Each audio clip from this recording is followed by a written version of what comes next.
Welcome to Glove Talk, your weekly news in boxing. If you enjoy this kind of content, make sure to subscribe. If you enjoy the video, make sure to hit the like button. With that said, let's get into the video. Okay, so we had Dillian Whyte versus Alexander Povetkin. I'm going to break down, my prediction, the different rounds, and then we're going to get into kind of where we're going to go from here now that everything's said and done. So my prediction for this fight was that Dillian Whyte was going to win by a lead left hook KO later in the fight. But I also said that I thought in the first 6 rounds that Povetkin was going to land a major punch. He was going to basically empty the gas tank trying to knock out, Dillian Whyte, and that later on, because of that, he was going to have the stamina to deal with an onslaught of punishment from Dillian Whyte, where Dillian Whyte would then get the KO. So I was wrong with my prediction in the sense that Dillian Whyte was going to get the KO. I was right in the sense that, Alexander Povetkin, I mentioned how sturdy he was and how durable he was. I mentioned how well he is at timing big heavyweights. I mentioned, that he has true KO power. So there was a few things I was right about, but overall my prediction was wrong. So let's get into the fight now and break down kind of each round, what I saw, what I liked, what I didn't like.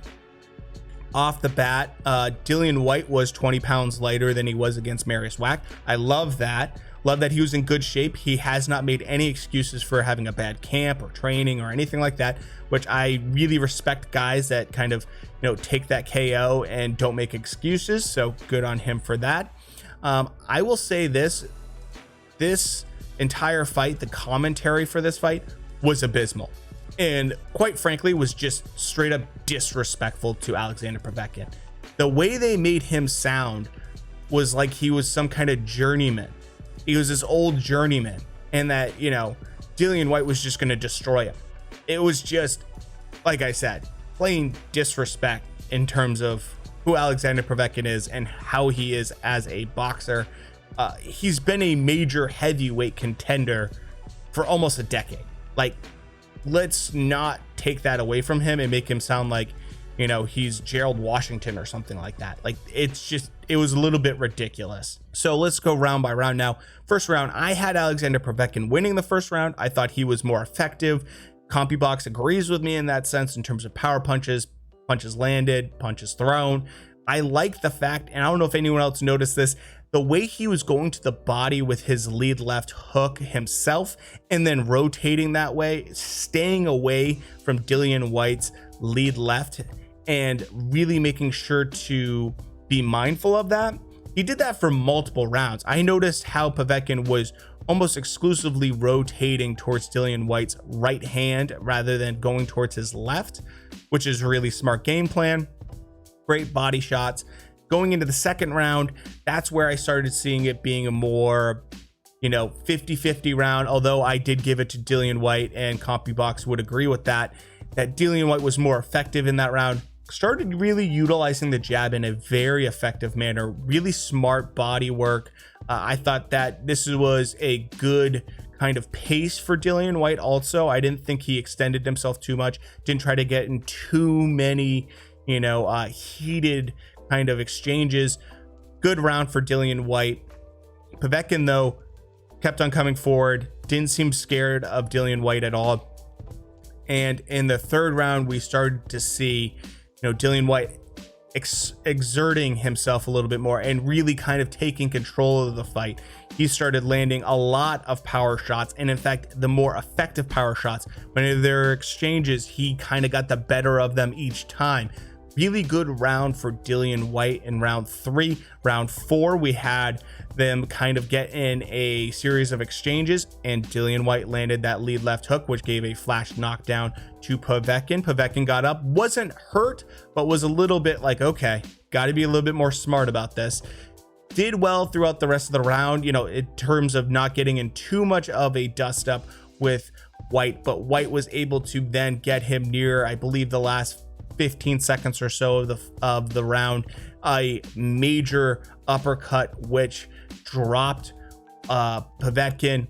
Beautiful punch from Whyte, and that kind of set the pace going forward. I thought, here we go, like, this is where Whyte is really going to take control possibly. I was curious if he was going to get wild with his punches at all and try to go for a KO. I did hear his corner giving very smart instructions, which were don't get into clashes with him, don't get into exchanges with him, be smart about it, take your time, kind of like be patient about it, which was really good advice because he had a beautiful jab that was working for him at the time.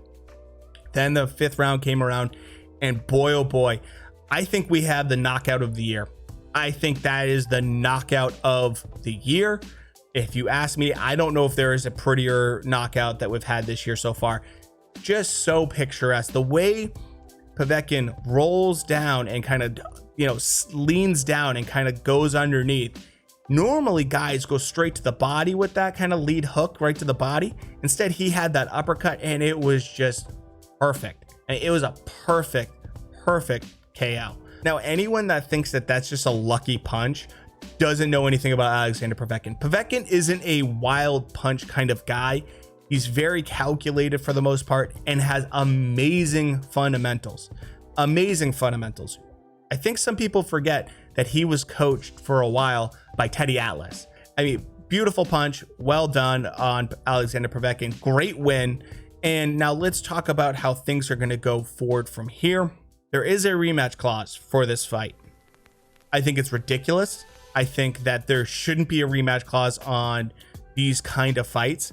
I think that the only reason Eddie Hearns did that is because he just wants to make sure to take care of Dillian Whyte. He really wants Dillian Whyte to get his mandatory shot. And I'm so annoyed that there is a rematch clause for this fight. But then again, Povetkin signed it, so you can't really do anything about it. So from what I'm hearing, Eddie Hearn wants a rematch this year. He wants it this year. So expect that late this year, maybe November or December. And I'll be honest, going into the rematch, it's a true 50-50 fight for me. Going into this fight, I had it like 70-30, like 70% for Dillian Whyte, 30% for Povetkin. I think that's somewhat, charitable towards Povetkin compared to how some people had it. I think he was like a 8-1 in this fight in terms of betting odds. So I felt like Povetkin could land something significant. He did. I think that psychologically going into the rematch, Povetkin's going to have a huge leg up. I mean, this is the kind of KO that haunts guys' dreams. It's a literal career-defining KO that happens to heavyweights. And some guys are just never the same afterwards. And I know that sounds dramatic, but just think about how that might affect Dillian Whyte going into the rematch. I would not be surprised if Dillian Whyte has a different game plan. Number one being, expect a heavy amount of jabbing and keeping Povetkin at distance. That's a good game plan considering that he was effective with the jab in this fight. The problem with it is Alexander Povetkin has been jabbed at his entire career and is very good at coming over the top with a big right hand or dipping down underneath and being effective coming up with the lead left. So this is something where I could see him trying to utilize what worked well, but I don't know if it's going to be highly effective against someone like Alexander Povetkin, who's used to being someone that gets a ton of jabs thrown at him. Now, the other thing is you have to wonder if Dillian Whyte is going to want to get in exchanges with Alexander Povetkin. Is he going to want to pull back? Is he going to shell up? Is he going to have a fear of getting KO'd again and not being confident?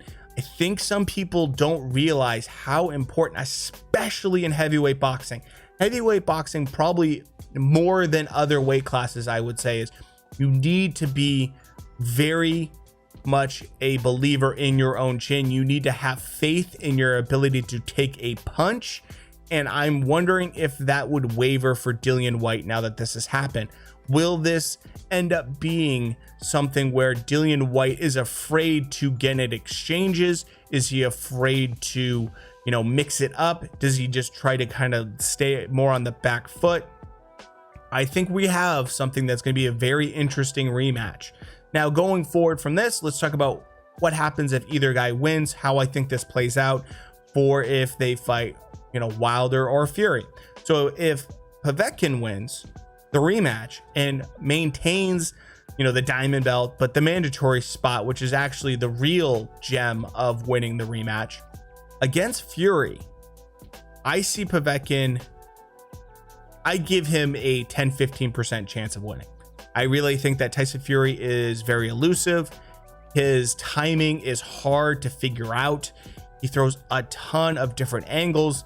He's just kind of the complete opposite of what I would want for Alexander Povetkin in a major title fight. Against a Deontay Wilder, on the other hand, Deontay Wilder is very much someone I could see Alexander Povetkin rocking in, knocking out.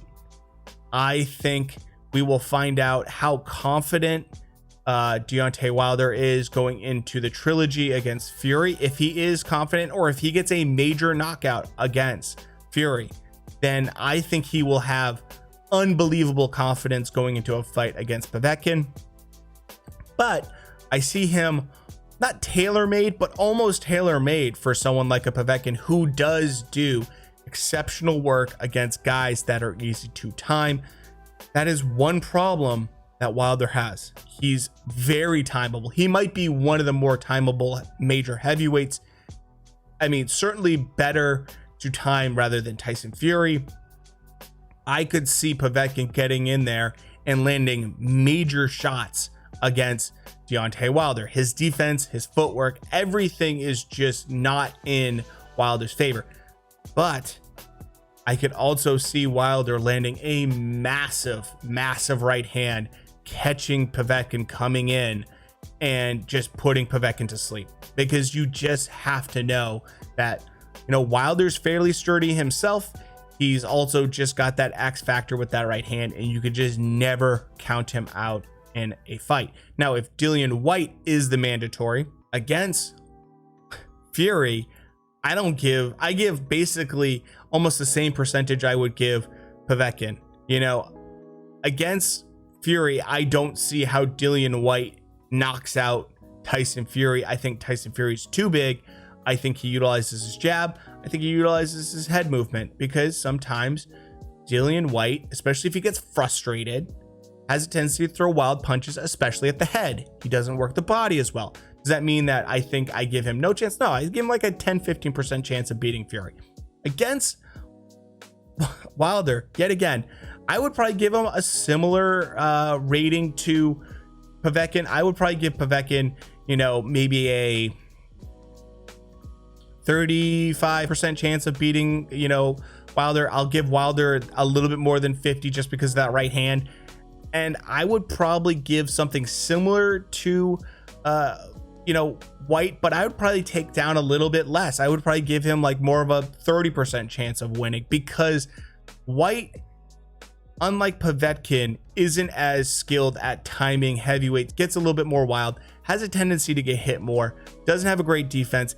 And I think I very much could see Wilder landing a huge right hand on Whyte. Whyte has been knocked down so many times and rocked in so many fights that I absolutely could see, Wilder timing him, hitting him with a huge right, and just putting him to sleep. That's how I see this whole kind of mess, being dealt with, and how I could see it in the end.